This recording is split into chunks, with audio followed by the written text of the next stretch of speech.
Baik, sebelumnya Assalamualaikum warahmatullahi wabarakatuh. Perkenalkan, saya Arta Fitriani dengan NIM 2104-015059. Di sini saya akan menjelaskan tugas dari CPOB yang berjudul peralatan. Jadi, prinsip peralatan sendiri adalah menghasilkan pembuatan obat yang memiliki desain dan konstruksi yang tepatnya. Desain dan konstruksi apa sih yang dimaksud? Nanti akan dibahas pada slide selanjutnya. Dengan tujuan dari prinsip peralatan ini adalah menghasilkan produk obat yang bermutu, kemudian menghindarkan dari pemudahkan dalam pembersihan dan kontaminasi silang. Nah, ini adalah desain dan konstruksinya, di mana di slide ini dibahas ada alinea 4.1 yang membahas di mana peralatan manufaktur seharusnya didesain, ditempatkan, dan dikelola sesuai dengan tujuannya. Maksudnya bagaimana? Misalnya seperti ini, ada mesin cetak tablet, itu kan biasanya diletakkan pada tempat yang terpisah dengan alat yang lainnya. Tujuannya apa? Tujuannya agar memudahkan dalam proses produksi. Dan kemudian 4.2, permukaan peralatan yang bersentuhan dengan bahan awal, produk antara, dan produk jadi itu tidak boleh menghasilkan reaksi, adisi, atau absorpsi. Dengan tujuannya agar menghasilkan produk obat, lagi-lagi produk obat yang menghasilkan produk yang bermutu dan kemurniannya itu sesuai dengan batas yang ditentukan. Kemudian 4.3, menjelaskan terkait bahan yang diperoleh untuk pengoperasian alat khusus. Maksudnya gimana? Jadi ada bahan-bahan yang menggunakan alat-alat khusus. Misalnya ada nih pelumnas atau pendingin.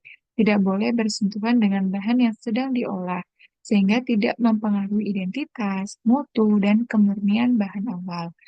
Jadi intinya adalah seperti bahan pelunas dan pendingin itu kalau misalnya bersentuhan langsung dengan bahannya itu diharapkan tidak menghasilkan eh, produk yang tidak bermutu. Kan tujuan kita adalah menghasilkan produk yang bermutu. Kalau misalnya produk-produk ini bersentuhan gitu dan mengakibatkan produk yang tidak bermutu kan tidak menjamin atau tidak sesuai dengan prosedurnya.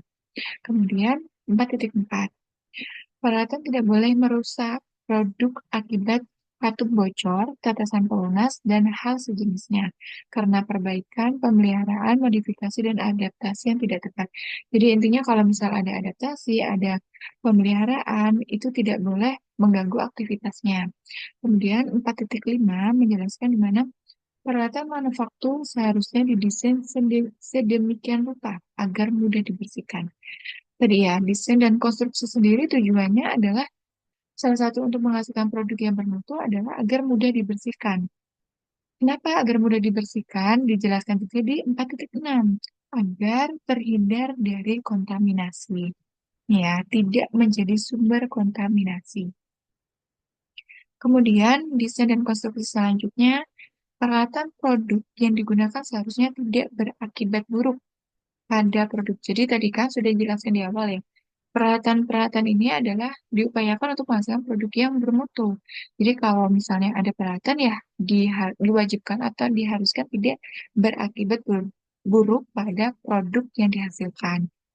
Kemudian 4.8, semua peralatan khusus untuk pengolahan bahan mudah terbakar dan bahan kimia itu ditempatkan pada area yang digunakan bahan mudah terbakar. Jadi bagaimana? Jadi intinya adalah kalau misalnya bahan itu mudah terbakar atau bahan-bahan kimia itu ditempatkan tempat terkhusus, tempat tersendiri, ada tempatnya gitu, tidak dicampur dengan bahan-bahan yang lainnya. Intinya seperti itu. Kemudian 4.9, seharusnya tersedia alat timbangan dan alat ukur dengan rentang yang penelitiannya tepat. Jadi dalam uh, sebuah produksi atau sebuah pabrik itu harus ada alat ukur, ada alat timbangnya dan sesuai dengan rentangnya. Misalnya ada alat gelas ukur, harus ada rentangnya tuh. Misalnya kan ada skalanya yang 0,1 atau yang 0,5.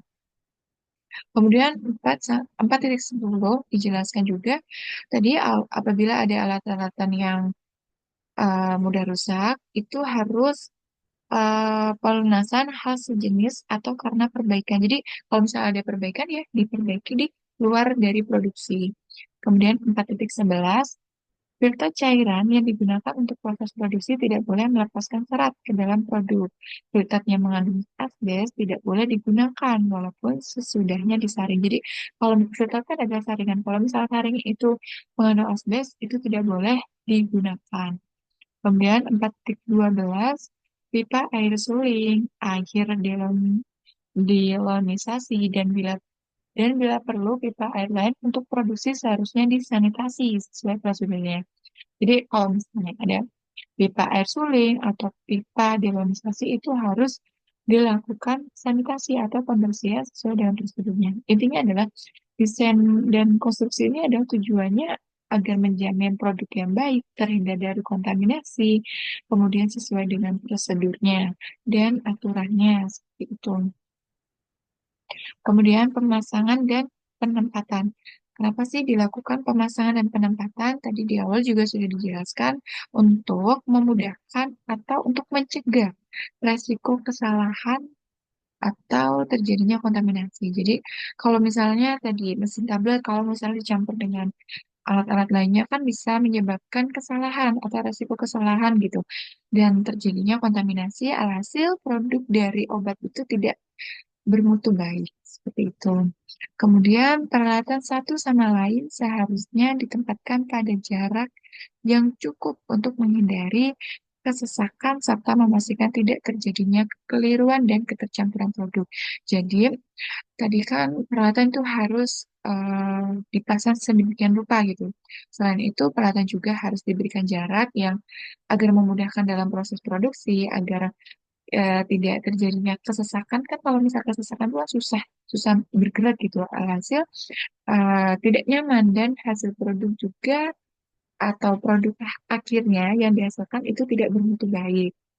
Kemudian semua sabuk atau belt dan puli mekanisme terbuka seharusnya dilengkapi dengan pengaman. Jadi kalau misalnya dalam proses produksi itu menggunakan sabuk pengaman gitu sesuai dengan prosedurnya.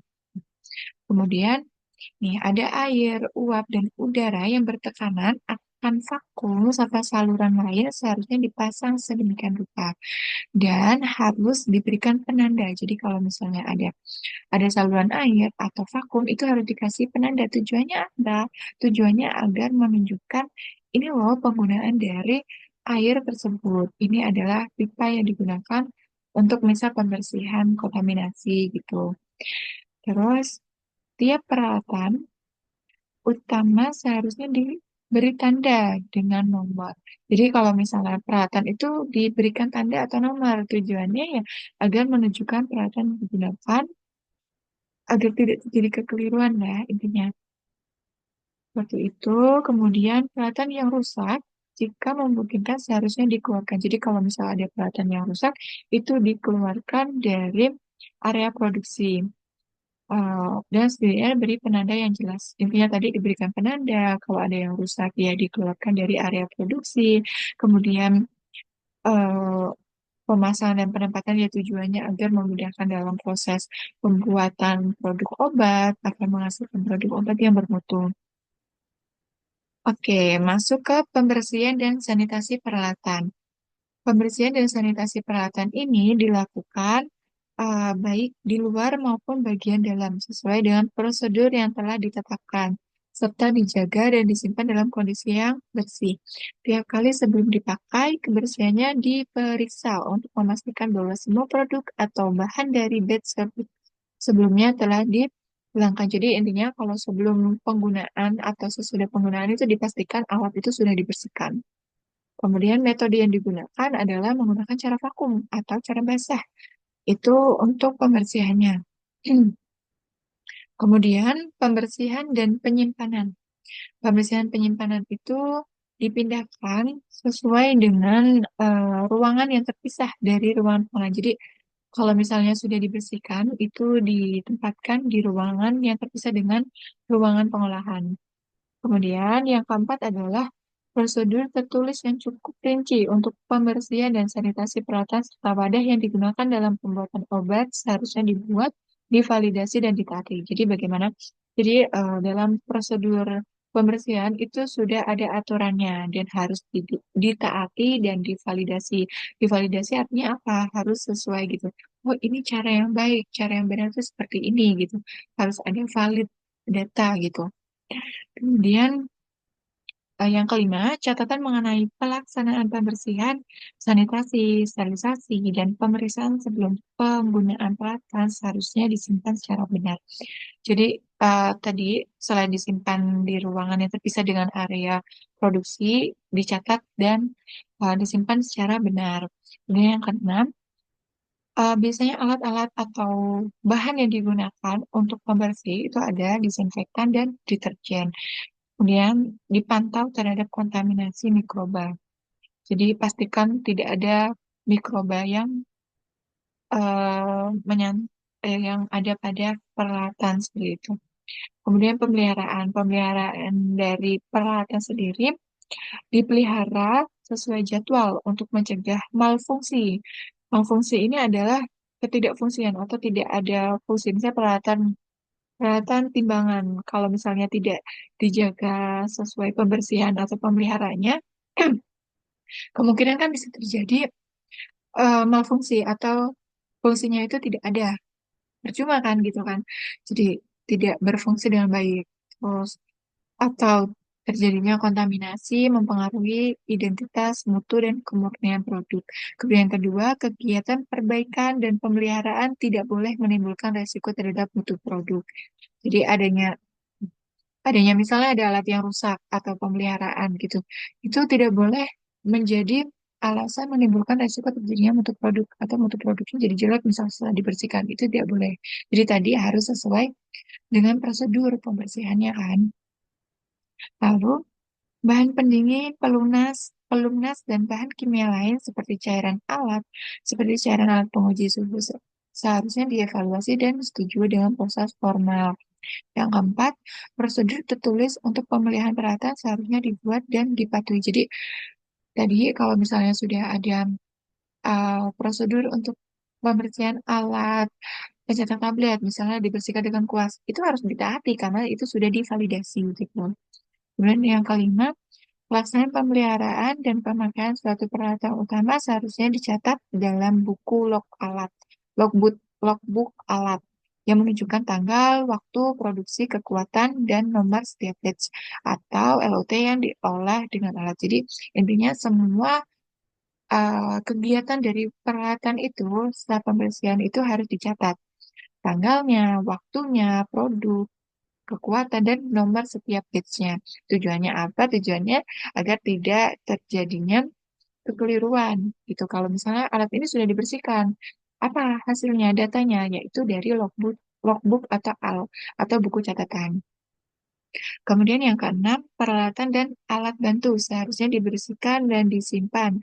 Bila perlu disanitasi dan disterilisasi untuk mencegah kontaminasi. Dan yang ketujuh, bila peralatan digunakan untuk membuat produk secara kontinu atau secara sering gitu, dan secara kampanye, kampanye kan nggak secara terus-menerus gitu. Jadi kalau misalnya ada alat yang digunakan secara terus-menerus atau ada alat yang digunakan misalnya tidak sering, berurutan dari produk dan produk antara yang sama, peralatan seharusnya dibersihkan dalam tanggal waktu yang sesuai untuk mencegah penumpukan dan sisa kontaminasi. Jadi intinya alat-alat yang sering digunakan atau alat-alat yang digunakan pada waktu tertentu itu perlu dibersihkan gitu untuk mencegah kontaminasi. Kemudian yang kedelapan adalah peralatan umum tidak dikhususkan seharusnya dibersihkan setelah digunakan memproduksi produk yang berbeda untuk mencegah kontaminasi silang.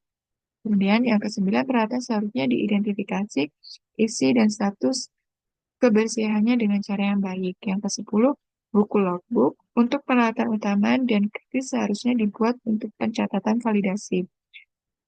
Pembersihan dan pembersihan yang telah dilakukan termasuk tanggalan dan personal yang melakukan kegiatan tersebut. Jadi intinya kegiatan dalam pemeliharaan itu harus dicatat sesuai dengan tanggal, sesuai dengan waktunya, sesuai dengan kekuatan dan batch per batch tadi kan. Terus nomor atau eh, pihak yang membersihkan itu harus dikasih keterangan. Misalnya saya melakukan pembersihan pada hari sekian, waktu sekian, itu harus dicantumkan namanya.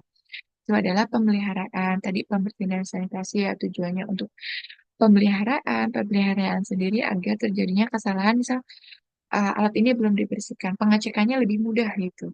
Seperti itu. Mungkin yang bisa saya jelaskan itu saja. Kurang lebihnya saya mohon maaf. Bilahi fisabilillah wastabiqul khairat. Wassalamualaikum warahmatullahi wabarakatuh.